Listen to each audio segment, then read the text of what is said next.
Hi, I'm Amanda Chism, and I was just interviewed on the Keith Andrew Network.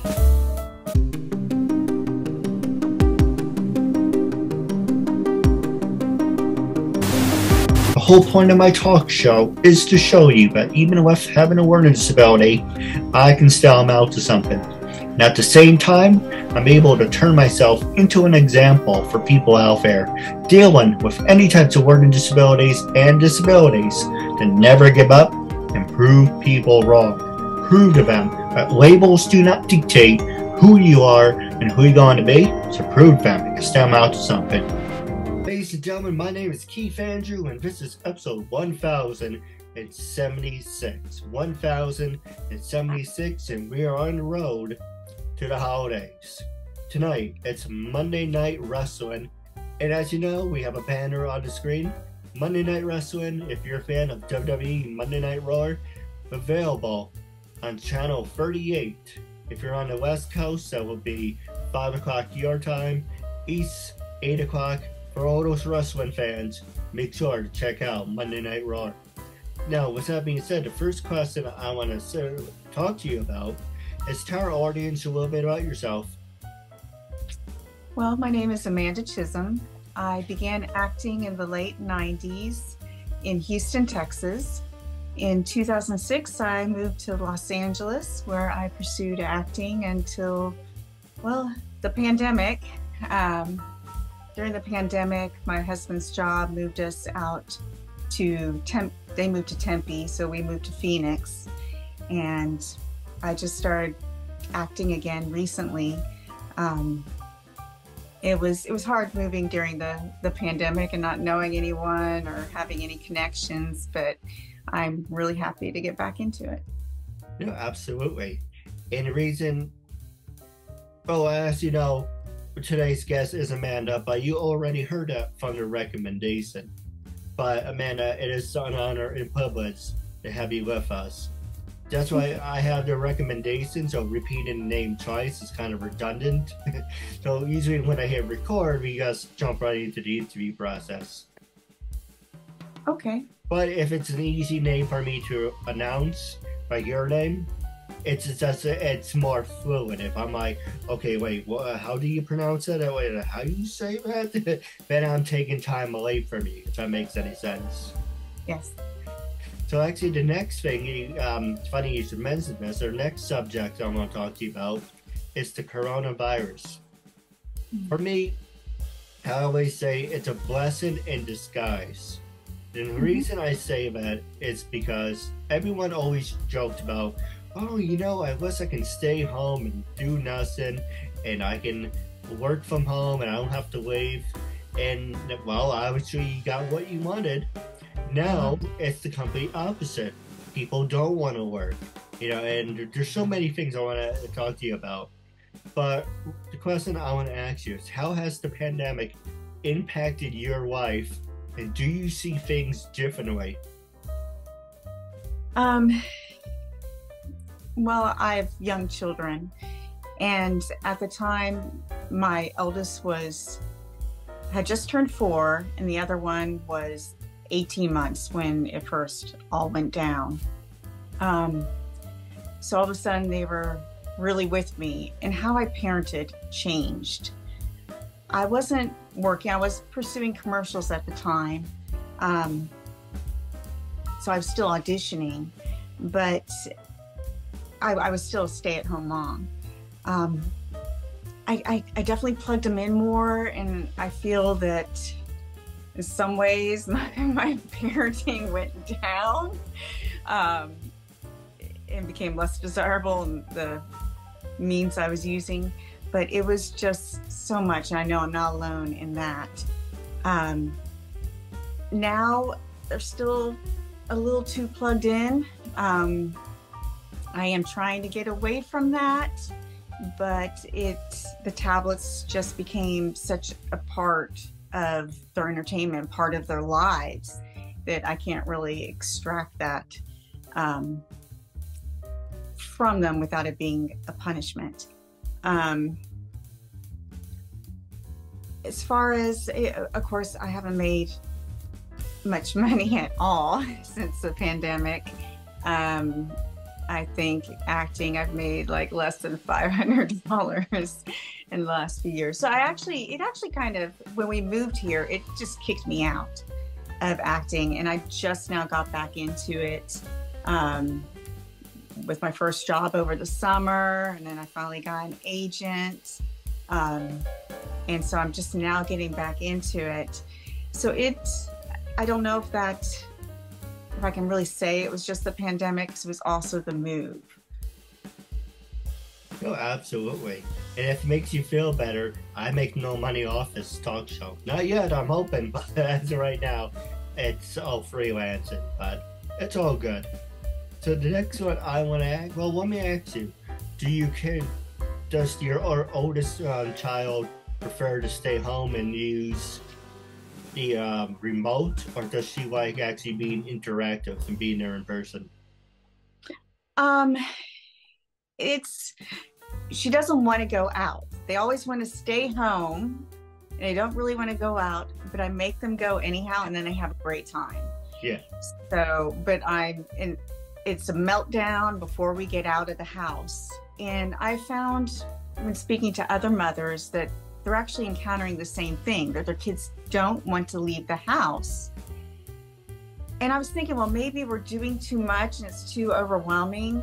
But now that we're speaking, I'm thinking it could actually be a side effect of the pandemic, that we got so used to being at home, and that's still a part of their lives, of what they got used to.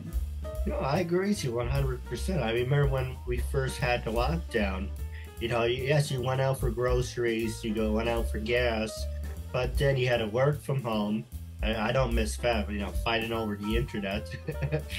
But you got comfortable, and when you had to leave, to be honest, from my point of view, whatever that's worth, it sounds more like depressing.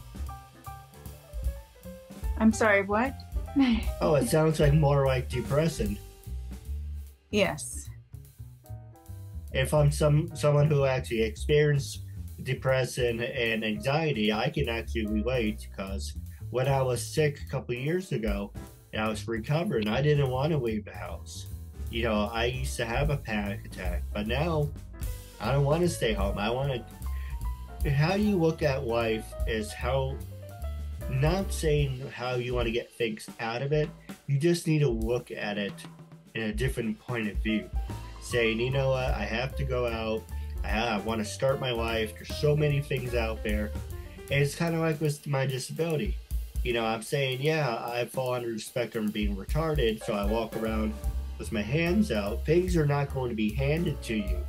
If you want something, you have to get up, get off your ass, and prove to them. Doesn't matter if it's raining, snowing, whatever it's being thrown in your way, but you can endure, and then you can overcome. Yes. That's it. There was definitely, with moving during the pandemic, then not knowing anybody here, there was definitely I don't want to leave my house kind of feeling for myself. I didn't know my way around. I didn't know people. I just got so used to being at home, and I guess the kids did too. And definitely had anxiety as a result. I know I'm now medicated for it. And I've definitely seen anxiety in the children too. Well, do you see an improvement from when they were first on lockdown to now? I only assume that they're going back out in person. Yeah.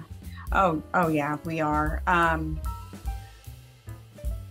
I guess they were really little, so it's a little hard to tell. They didn't understand. All of a sudden, they were watching TV all the time, and binge watching all these shows that, when I had them completely unplugged before the pandemic. We just went out and did stuff all the time.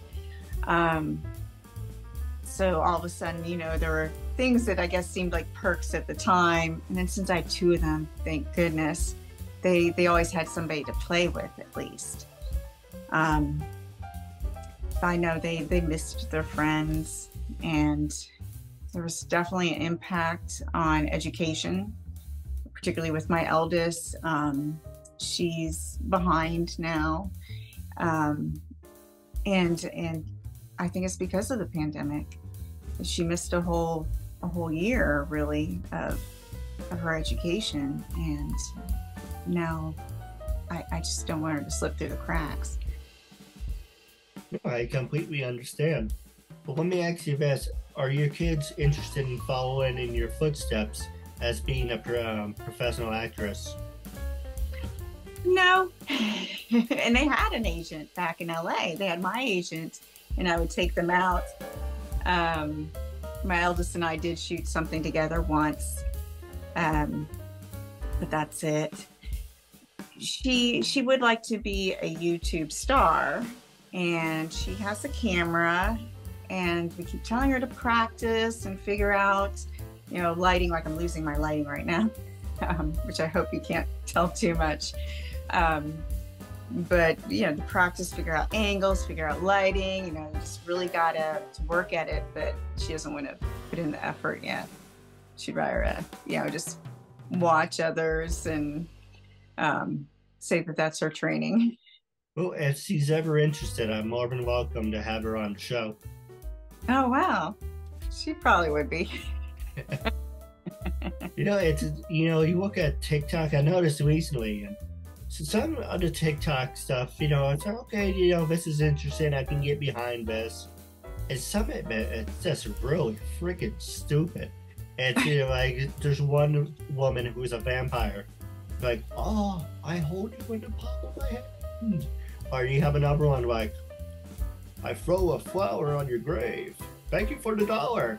Ah, thank you. And I'm like, and I'm a talk show host with a disability, and I'm struggling. These smucks, on the other hand, I see people rose, and star, galaxy. I'm like, what the one turn off thing about TikTok that I don't like, and I don't care if I get kicked off of it, is freedom of speech, is you have to pay. And I'm like, why do I have to pay money to buy things?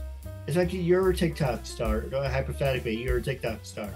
I would pay $5, and every time I give you something, I think it's like $1, so you're paying the viewer. I'm like, okay, so I'm paying my hard-earned money to give to a complete stranger sitting there and making faces. Uh-huh. It's like, it's just really what passes for entertainment these days. I don't know. Some of the things my kids are watching on YouTube Kids is, I have to stop some of it. I'm like, no. And I don't let them on TikTok. And personally, I admit I'm very rarely on TikTok. I don't know, I guess there's just so much to do. Like, I don't have that kind of time, which I guess is a blessing. But it does amaze me what passes as entertainment. And then they'll get like 1 million views. I'm like, it's wow. True. Apparently, I'm doing something wrong. Yeah. Actually, I want to pass the show over to you because I want this to be interactive, and I want to make a good impression on you. Was there anything you want to talk about? Anything you want to promote?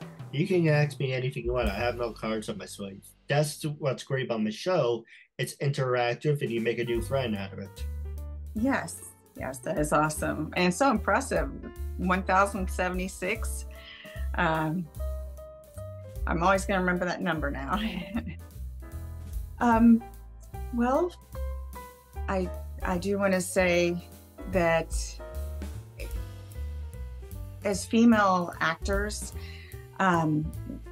so often we give up the chance to be a mother. Like, I know people that they're never going to have kids because they're pursuing acting, and I think that's really sad. But at the same time, once you have them, then it's extremely hard to continue on. There's just not the support system there. There's not affordable childcare. I mean, the drop-in childcare that I knew of in LA was like $80 per child per day. If I'm going to an audition, I'm not going to pay $160 for, you know. And of course, everything's so last minute that arranging things in advance can be very hard. You know, even if your neighbor's teenager is willing to babysit them, well, it might be during school hours, or it's something you have to, you know, arrange at least a few days in advance, and you only get one night notice. So it was very discouraging trying to pursue acting and be a parent. And there's definitely a reason why you'll see a lot of women in their 30s and 40s leave it to go raise their kids. Now, my youngest entered kindergarten this year, and that's the reason why I've at least been able to go out there and get an agent and start pursuing it again. And it's just like getting a part of yourself back that you lose while you're spending all this time with your kids when they're really little, because they need everything. It's so nice to get back to that place where I'm starting to find myself again.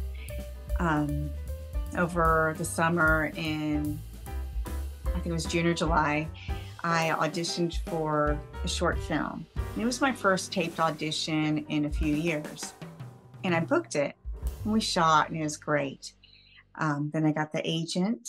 I'm with Danny's agency here in Phoenix, and got my headshots, got all set up on their website, got a couple self-tape auditions, which of course I have to record while the kids are at school. And they seem to be nowadays like 5 scenes that you edit together into a short film and then submit. So it's pretty intensive. And then just a couple weeks ago, I had my first in-person audition since before the pandemic. And I got a call back. I didn't book it, but getting the call back was definitely a win. So I'm finally starting to feel like an actor again, and hoping to find the balance, the work parenting balance that I never really found when I was in LA. Yeah, you're right. You know, I'm a big wrestling fan. That's why I obviously promoted Monday Night Raw. You know, there's a lot of women wrestlers. You know, Trish Stratus. Let's see, Alexa recently gave birth. You know, congratulations to her. I'm trying to think without hurting myself. Stephanie McMahon has kids. There's, I think, not 100%, but I think Thunder Rosa may have a kid or not, but I'm not 100% on that. So I'm just throwing it out there, not 100%. But that's the fact, you know, my idol, Bret the Hitman Hart, when he was inducted into a Hall of Fame speech, says, you know, we do miss 365 days a year. You know, we miss birthdays, we miss weddings, anniversaries, funerals. I mean, okay, those things you can miss, you know, because that's just depressing enough. But, you know, funerals and weddings and then birthdays and congratulations. But not to sound selfish, you want to make yourself established and say, okay, now I'm rich, I'm famous, I reach a certain age, now I can slowly step back and I have a solid piggy bank. I have a solid piggy bank saying I have enough money for health and taxes or any medical insurance. But yes, you just wasted, you start when you're about, I think recently WWE said they wanted younger stars, so like 22. And most of these women, now I'm dating myself. I'm 35. I think they were like in their 30s, 28, 30. So 10 years later, they just decided now they want to have a family. And there's also a couple other people. Steph Rollins recently married Becky Lynch, and they have a child on the way. God bless. But it's like, okay, now you have to decide: is he gonna stay on the road, and she's gonna be the stay-home mom, or is he gonna stay home and he's gonna be dad mom? So during that time, let me ask you this: if you were on the road and your husband stayed home, do you think it's really hard to strengthen that long distance relationship, and how do you make that work? Oh, no kidding. I think that is the big question, how you make it work. Of course, some would say the ideal is that you take them with you and they travel with you. And if you can afford that, then that's great. But of course, the majority can't. And, I didn't want to personally be a parent where my kids were just in daycare and, go to school, then just go to daycare, and then I see them just a few hours before they go to bed, and that's it. I want to actually be involved with raising my kids.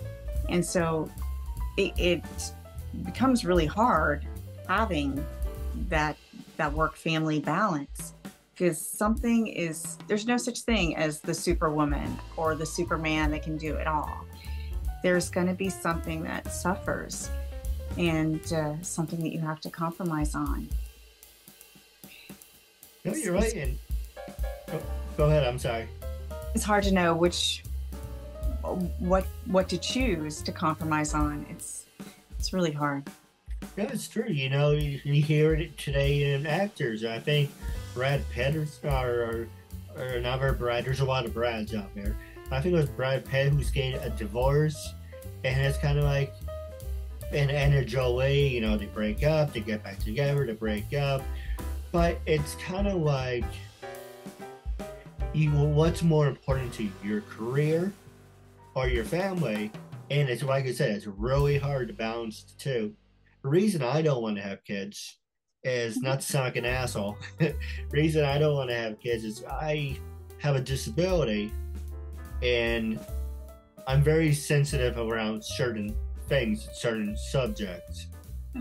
But my thing is, and I see it already, hey Dad, you want to go to the park? That's okay. Let me call a taxi, because I can't drive, obviously. And so, it's like, why is your dad always showing up in a taxi? Why is he always doing this? I'm like, it's better to move away from that situation. So if I'm rich and famous, like, yeah, you can take an Uber, you can get a car service, but I really don't want my son or daughter to be known as, oh, your dad's the taxi guy. Or, it's kind of like, it's nice you're there, but there's small details that kind of stick out to it, if that makes any sense. It does. Sorry, I was a little sad. Don't have kids if you don't want to have kids. Seriously. Yeah. I think you don't ever want somebody to have kids that really didn't want them, and then to feel like they're a burden. I've seen that too. Actually, I have, unfortunately. Yeah. But at the same time, know that if you do have kids, you will be their hero. It's a great feeling when you do have kids, and to know that you are their hero until they're teenagers and then they hate you. But know that they wouldn't have a problem with the taxi. Yeah, absolutely. I do have a couple questions for you off the air, but wrapping up, how can our fans and listeners get in touch with you? Are you on LinkedIn? Are you now interested on being, and don't worry, I have that effect on people. I make them laugh, I make them cry. This one woman, tell you a funny story. It cheer you up. I used to work over at Walmart, and this one woman's like, oh, hi, how are you? And I told her about my disability, that my school, bunch of assholes, and freedom of speech. My school was a rich, snobby country club. If you knew someone, if you knew the teachers, you're like, oh, he's okay. But if you were someone who was a loner, you kind of fell through the cracks. So I fall under the spectrum, not saying it's a compliment, I fall under the spectrum of being retarded. So I can pass for that if that's a compliment, but I can't read, I can't write. It's some things I can do, some things I can't. But how this goes back to the woman at Walmart, I told her, I'm a talk show host with a disability, and as she started crying, I just jumped away from the register, saying, I didn't do anything, I don't know. And I made a joke like, do I smell? Did someone, did I fart? And it's like, no, your story's really inspiring. It's like, oh, good. If anyone asks, just say I farted. That's why your eyes are watering. But I understand completely, and not to sound personally, I know people, got married, had kids, got a divorce, or had kids and had nannies, and I'm like, I don't want to be that type of person, because with my disability, I know I'm hard to get along with. My brother says I'm a dick, but you don't walk into certain situations where you're gonna set yourself up for failure. Doing my talk show, some of my interviews are great, some are decent, some are like, what the hell am I watching?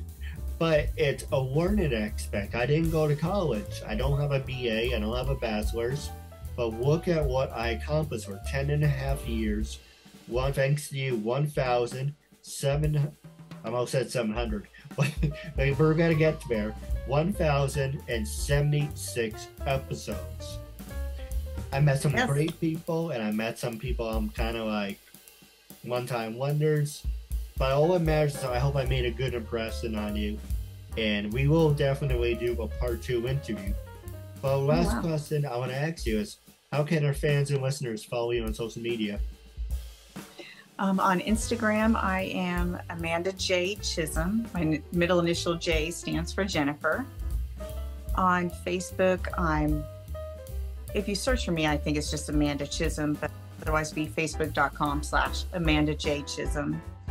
Twitter's Amanda J. Chism also. And I'm not on TikTok.